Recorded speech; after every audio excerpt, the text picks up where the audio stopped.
human victims end up being completely scalped and having their faces removed. Oh, God. Allowing them to run you down and eat you alive. Oh, my Australia, God. and Another that reason why I secret don't want to go to is that Australia. all of this is complete and utter bullshit. Drop bears aren't real. I made it all up. Are you kidding me?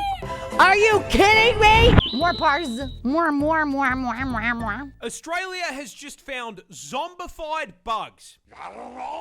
That's right, we are closer to the Walking Dead Down Under than you think. You see, just recently, a scientist by the name of Dr. Francois Broussard made a trek out to the remote savannah of the Northern Territory with the goal of finding and cataloguing brand new species Hi, MK of insect King. unknown to science. I mean, me personally, I think we've found more than enough bugs, especially considering that half of them can send me directly into the f***ing soil. What do I know, right? Anyway, on his trip to the middle of nowhere, he stumbled across a colony of spiny savanna ants, which is a pretty normal thing to find out there. However, getting closer, he noticed something a little off. You see, the main ant colony was fine, completely normal. However, the several disfigured and deformed ant corpses clamped onto shoots of grass surrounding the colony like a Bug's Life version of Vlad the Inhaler. Oh, wow. Yeah, those were significantly less normal. Broussard, mildly unsettled by the ant gore on his timeline, took samples for inspection and upon getting a closer look, realized something both really cool and really spooky.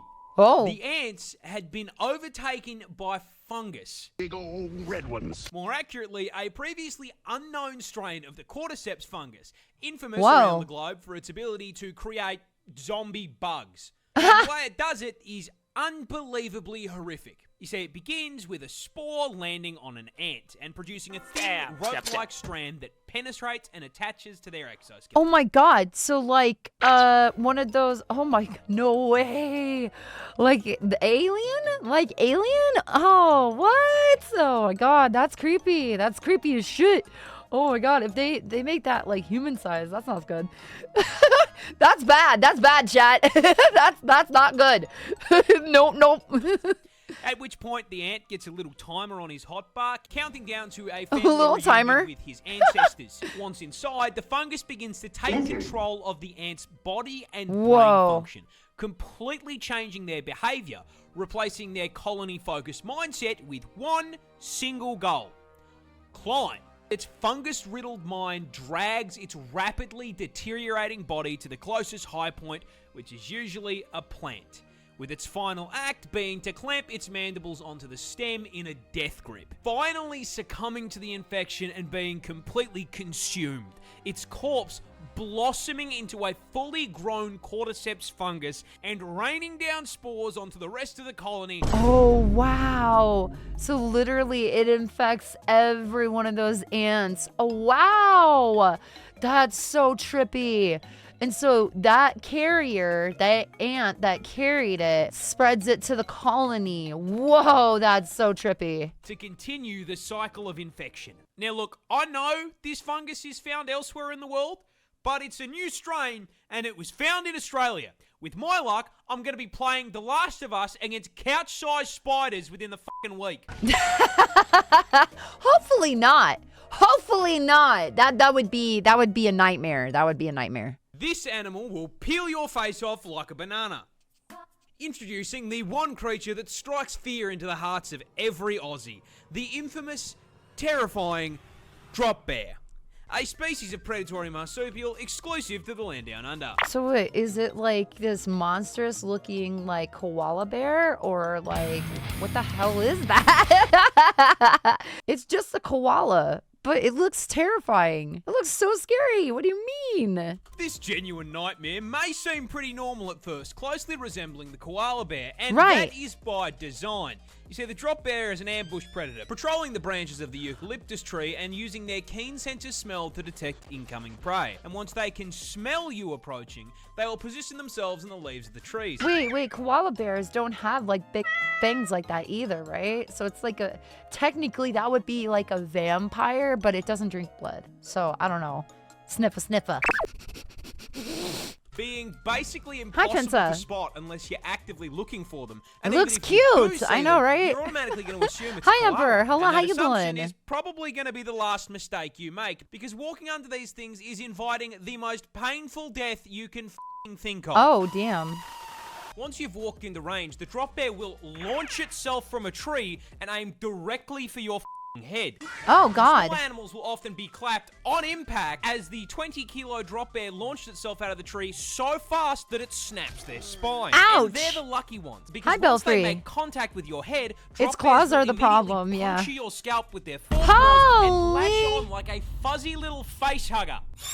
Jesus. Firmly attached to your skull, the drop bear will start to kick out your eyes with its hind claws in an attempt to blind you. And while they are forcing you to cosplay Daredevil, Oh they my will be God. tearing into your face with their fangs like a fucking chainsaw. Oh, my The God. attacks are so vicious, most human victims end up being completely scalped and having their faces removed. And Oh, even if you manage God. to pull them off in the initial assault, those claws contain a potent neurotoxin which will paralyze you in under 5 minutes, allowing them to run you down and eat you alive. Oh, my Australia God. loses roughly 600 people per year to drop bear attacks. So if What? you want to survive your trip down under, I have a secret to share with you about the drop bear. And Another that reason why I secret don't wanna go to is that Australia. all of this is complete and utter bullshit.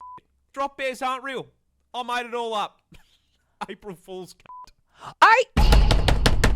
Are you kidding me? Are you kidding me? Are you kidding me? I just got joshed. Oh my God. I can't believe it. No. I legit thought that was real. What? That's some wild. Scientists just de-extincted a 12,000-year-old dog. Well, kinda. You see, a bioengineering company Wait. called Colossal has dedicated itself to doing what every single Jurassic Park film has told us is a bad idea. Bring it back. Okay, I will say that part in when I was a kid and I watched that movie, Jurassic Park, and he was in the bathroom, I was like, bro, why would you go to a bathroom right now? This is a terrible idea. And I knew, and I just laughed my ass off because I thought it was the stupidest thing that a person could do when you're running from a fucking T-Rex. Extinct species. And recently, they made a breakthrough. They have managed to bring back the 12,000-year-old direwolf. You know those big-ass puppies? Oh, from yeah, Game I of heard Thrones about the Starks that. had?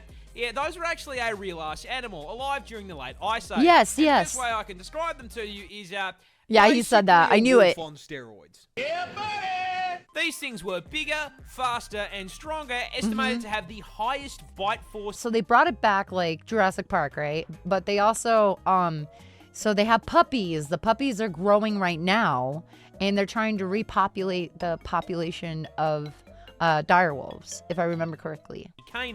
Well, And in a not move that I'm sure exactly. has no implications. What are they have trying managed to do bring then? These bad boys back to life. These two little guys are now They're so cute. They're so adorable. 6 months I'm doing old and have fantastic. been Thank you living for on a asking. private plot of land with 24/7 veterinary care. However, they've only just been shown off to the public, with the company going so far as to get a photo op with George R.R. Martin holding one of these adorable little killing machines. Oh my God, is that a puppy? That's a puppy? That's a giant puppy, dude. Holy crap. Showing that man will literally interact with an extinct species before he finishes that last f***ing book. There is, however, one small problem. This isn't technically a direwolf. You see, by merit of them being extinct, short of specking into necromancy, you can't exactly bring them back. Which is where this guy comes in. So the Grey Wolf- Shame, bad vampire. Shame. Why am I getting shamed? Are you saying shame to the direwolves? Ow! I don't know where that came from. shares 99.5% of its genetic code with the direwolf. Ah, got so, you. using CRISPR gene editing, they basically toss the grey wolf back into the spore creature creator, then using the code found in direwolf fossils as a build guide, juiced the out of it, boosting the size slider and putting some extra points into strength, as well as adjusting its head shape and teeth. All in all, they made a total of 20 edits to 14 genes, producing the closest thing we can get to a direwolf short of time travel. Which is cool as fuck. I give it That is 5 cool years as before fuck. a man-made horror beyond comprehension breaks out of that fucking lab and we are all playing Resident Evil. He's right about that. He's right about that. We keep playing God like that. You know, I'm not religious, but I'm just saying, playing the universe, if you will, it's gonna end badly, y'all. It's gonna end badly. The reason why there's a formula with the universe, the way we have things. My personal opinion, I don't think we should fuck with it. This bear was actually a soldier. But hey, I heard of you this see, it was story. I heard of this story. It wasn't on TikTok.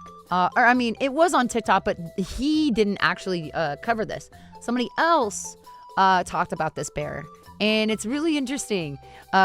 We'll have to, watch the story, obviously, but I've heard about this one. Yeah. 1942, and the 22nd It's a Russian Polish bear. artillery Yeah. company were passing through the mountains of Iran on their way to the front lines to fight the Nazis. While passing through a town on their way, they were stopped by a young Iranian shepherd looking to trade with them for rations and a Swiss Army knife. When the Poles asked what he had to offer in return, the young shepherd produced a burlap sack containing an orphaned Syrian brown bear cub. It was Syria. Oh my God! Look at the little baby. You see, this bear's mother was shot by hunters, which is how he ended up in a low-tech Pokeball being offered as a trade deal. The Polish looked at the bear and, clearly seeing the potential for insane dad lore, said, Damn good deal. and in the most worthwhile trade deal in history, parted ways with their supplies in exchange for a f***ing Pokemon, adopting him into their ranks and naming him Wojtek. And the 22nd immediately set about raising this little man as a proper bear and soldier. Maggots! As a baby, they would feed him condensed milk out of an empty vodka bottle, as well as feeding him An empty vodka bottle. This bear was living the best life, dude. Oh my God. on the cartoon bear diet consisting of fruit, honey, and They also appointed a soldier as his caretaker, who wasted no time in showing Wojtek how to fit in with the rest of the army. Oh my God, teaching he's so Yogi's little cute. cousin to wave, salute, Oh my and God! even march. Look at him go! While not undergoing rigorous military training, Wojtek would hang out with the soldiers. He drank coffee with them in the morning, trained with them in the day. The bear and had when a they all smoke. got shit-faced in the evening, wrestle with them. Do you know how much a brown bear has to Oh, love? wait. Okay, so here's the thing. I know one of my favorite all-time metalheads, Alex the Terrible. He actually has adopted bears. He's taken them, to raise them and everything. So basically, these baby bears got left by their mama, and he's been raising them, and he actually wrestles the bears, dude. And it's crazy. It's super crazy. Do you guys want to see? Hold on. Let me see if I can find it. This is so crazy, dude. I'd be freaking the fuck out.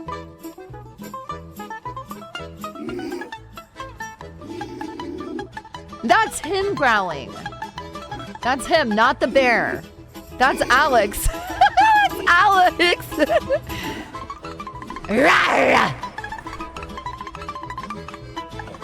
Bears are super strong, bro.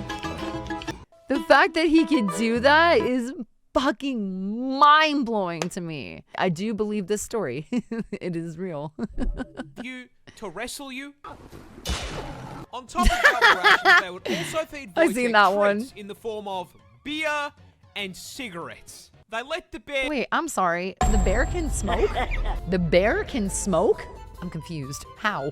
Wouldn't it just eat the cigarette? Ow! No, he eats them. Okay, so he ate it. Okay, I was gonna say drinking beer though. I believe that one. I've seen bears drink beer. have smoko. Eventually, Army High Command heard about this and were having absolutely none of it. You see, pets were not What? allowed in the army, which meant Wojtek had to go. Munching on a cigarette. Or Ew. did he? Because the 22nd Artillery Company officially enlisted him. Hi, Sardonic. I'm doing my part. I'm doing my part.